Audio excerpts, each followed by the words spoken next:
Hey, what's up, everyone? My name is Bart. I actually used to work at Apple on the AR team. My first project there was actually something for the Vision Pro, and then I went off to do other kinds of prototyping and ideation, trying to think of use cases for future products there. One thing that I'm wondering is, what do people see as the killer use cases for this thing? We kind of saw some of what Apple showed, and to be honest, it was, I think, fairly limited in scope. So the question is, are there things beyond what they thought of that you'd be excited about that you haven't seen yet? Are there things on other platforms that you want to see more of?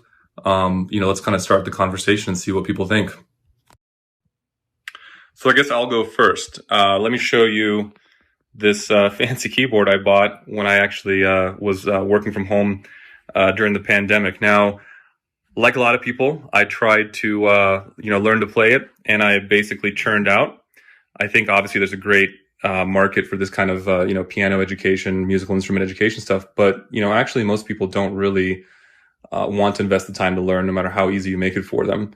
The other end of the spectrum is the digital audio workstation kind of pro use. I think that having an MR overlay, allowing musicians to do their thing without having to feel like they're using a computer, would be huge. But I also think there's a vast middle ground. I just want to play some riffs. I want to play some pop songs. I want something that makes that easy for me, because it's very easy for anyone to play something with one hand. And if you kind of help them with, the backing tracks and so forth, allow them to remix, I think that could be something that's really huge, really unique in MR, and can tap into a lot of, just creative potential there. Hey, Bart, welcome to AirChat. I have a ton of questions about your tenure at the mothership. But before that, let's talk a little bit about use cases around the Vision Pro. So this device is tabula rasa for product designers and software developers. As we learned with previous software platforms like the iPhone, it usually takes around 24 to 36 months for people to fully understand how to engage all of these sensors. Because of the price point, I think the hardware is going to be somewhat inaccessible. So in the early days, single-player user experiences are going to be a big deal, but that's too easy. I'm much more interested in the collaborative experiences using the new hardware and software. So on the multi-person vector, I'm going to pull on a familiar thread. I think that the evolution of FaceTime from the phone to the Vision Pro is going to be absolutely awesome. I'm most excited about doing this with friends, with family, with colleagues. And for me, this is going to be that aha moment, that moment that you experience the magic with someone else. So if I had to put money, I would put money there, that this is going to be something potentially fully differentiated. Now, in the context of group collaboration, communication, I usually opt for Zoom like most people. But if this technology delivers, I'll move most of that energy over to the Vision Pro. Hey, Norgard, thanks for joining. I think that you're generally correct that this is uncharted territory, for the vast majority of developers and people that haven't been engaged in, AR and VR over the past decade. On the other hand, there is, quite a wealth of previous attempts to draw on, including some fairly sophisticated ones. And if you go back to HoloLens 1 and then also all the VR content that's been around, a lot of stuff has already been tried. So it'll be interesting to see, as new people come into the space, whether they kind of have more practical ideas. I think one of the big things about the Vision Pro is that it's sort of firing up the imagination of folks that traditionally have either been on the sidelines or just never really took much of an interest in the space. So hopefully we'll get some fresh thinking. On the other hand, it is somewhat problematic and ironic, considering that this was very well known inside of Apple, that there aren't those few killer use cases that should have been there, out of the gate.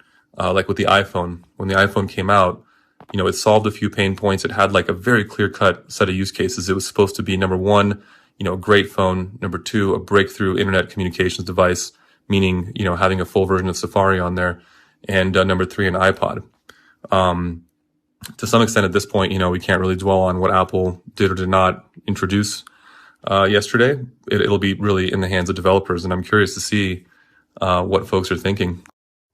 Given what I know about Apple and how much they care about these almost fundamental communication tools that are baked into the OS, my sense is they put a ton of time and effort to get this right. I bet they deliver again.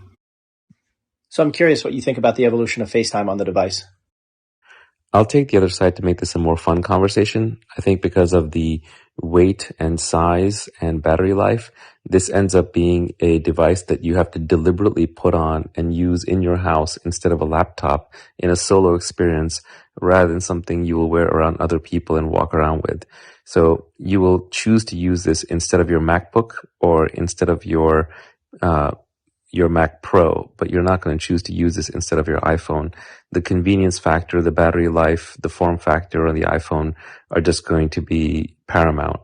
So this is a solo usage device for deep work.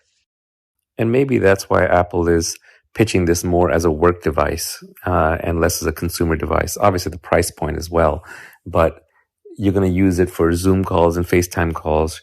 You're going to use it for work that required a whole bunch of big screen monitors. But that makes this a fairly niche product. I mean, not a completely niche product, but it's not quite the fantasy of I'm walking around the street with AR and everything is different and everything I look at is different. Every person I look at is different. It's not quite that fantasy. And the problem is because battery technology does not advance to the same level as CPUs or Moore's law, you're not going to get the massive weight reduction that you need on any reasonable time frame for this to be anything other than a prosumer at work device.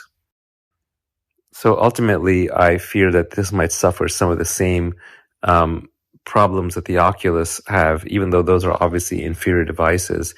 You might just say, for anything convenient, I'm going to pull out my iPhone. For anything deep work related, I'm just going to want to focus on one app anyway, so I'll crack open my laptop and have the keyboard right on my lap.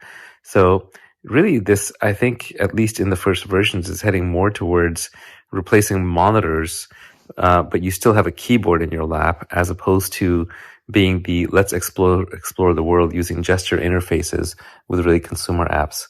I could be wrong on all of this. I'm being provocative to create conversation. And obviously nothing matters until you actually play with it. When you actually wear one, you might be like, holy X, everything is out the window.